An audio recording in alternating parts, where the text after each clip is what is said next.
বহু প্রচারিত গণমাধ্যম ঢাকা থেকে প্রকাশিত দৈনিক আজকের বসুন্ধরা পত্রিকার বর্ষপূর্তি প্রতিষ্ঠা বার্ষিকী ও প্রতিনিধি সম্মেলন অনুষ্ঠিত হয়েছে।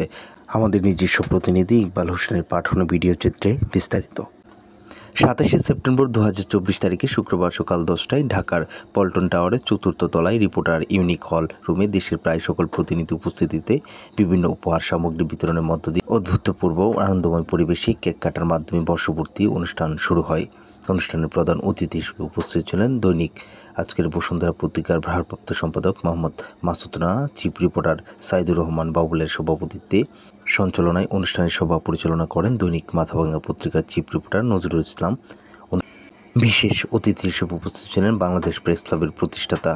সভাপতি ফরিদ খান, দৈনিক চৌকিশ পত্রিকার সহকারী সম্পাদক আব্দুল আওয়াল, দৈনিক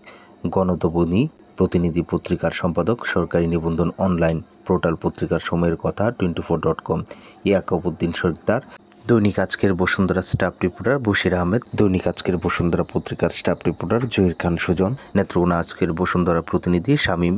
হালুয়াঘাট আজকের বসুন্ধরা প্রতিনিধি দেওয়ান মামুন ও সারা বাংলাদেশ থেকে আসা দৈনিক আজকের বসুন্ধরার সাংবাদিক বন্ধুগণ উপস্থিত ছিলেন।